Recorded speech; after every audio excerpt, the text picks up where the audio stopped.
چنانچہ ایک آدمی دعائیں مانگتا تھا، اللہ مجھے بہت خوش انسان بنا دے.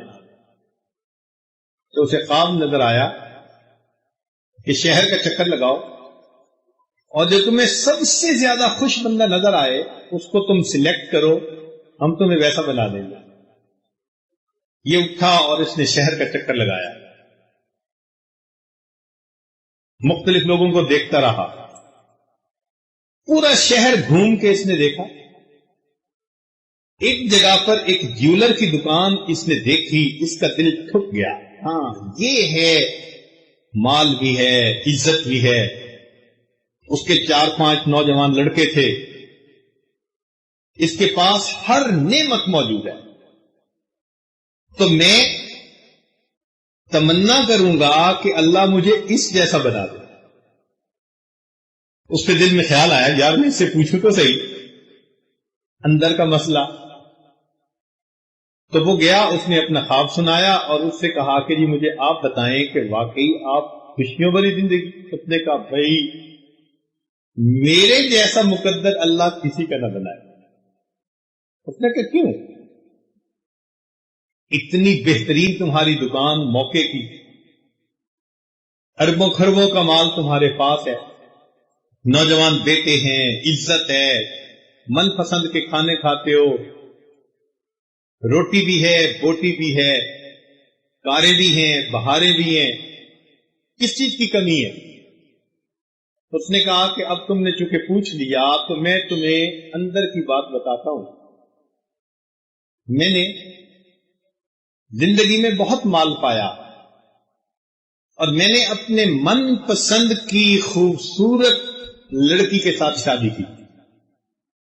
زندگی میں ایک ایسا وقت آیا کہ جب میری بیوی وہ بیمار ہو گئی اور مرنے کے قریب ہو گئی. میں بہت اداس تھا، بہت پریشان تھا.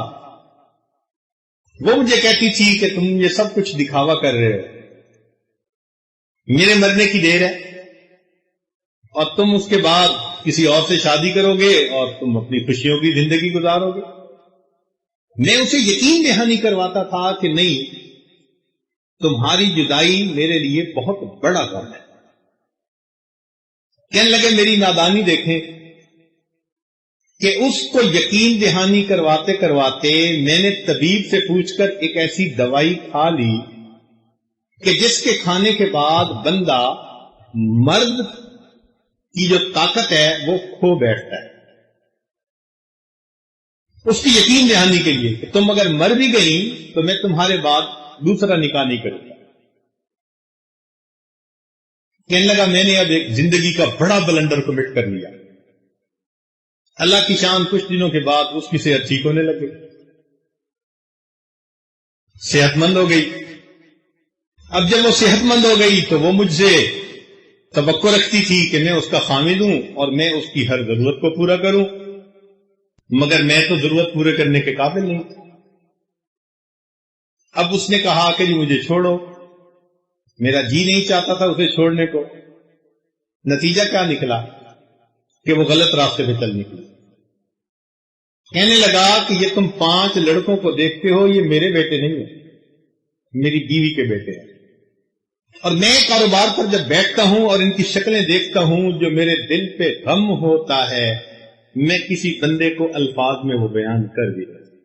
اللہ میرے جیسا نصیب کسی بندے کا نہ بنا. اس بندے نے کہا یا اللہ تو نے مجھے جس حال میں رکھا ہوا ہے میں اسی حال میں تجھ سے راضی.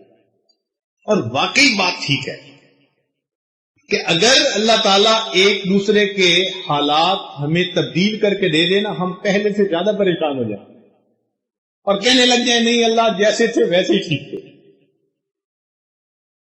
تو حالات عدلتے بدلتے ہیں، ہر بندے کی زندگی میں پریشانیاں یہ آئیں گی، اس کی توقع رکھنی چاہیے. دیکھیں بارش میں انسان باہر نکلے تو اس کو توقع رکھنی چاہیے کہ بھئی میں بھیگ جاؤں گا، اور اس کو حیران تو اس وقت ہونا چاہیے جب بارش میں جا کر بھی نہ بھیگے. بالکل اسی طرح اس دنیا میں ہمیں توقع رکھنی چاہیے کہ اونچ نیچ کے حالات ہمارے اوپر آئیں گے، نہ آئیں تو ہمیں حیران ہونا چاہیے کہ عجیب بات ہے کہ میرے اوپر کوئی آزمائش نہیں آئے. جب ایکسپیکٹ کریں گے اور پھر کوئی پریشانی آئے گی تو وہ زیادہ پریشان نہیں کرے گی، کیونکہ مینٹلی پرپیئرڈ ہوتا ہے بندہ. ہمارا مسئلہ کیا کہ ہم مینٹلی پرپیئرڈ نہیں ہوتے. ذرا سی کوئی بات آتی ہے تو پھر ہم بس ڈپریشن میں چلے جاتے ہیں. لا الہ الا اللہ لا الہ الا اللہ لا الہ الا اللہ لا الہ الا اللہ لا الہ الا اللہ لا الہ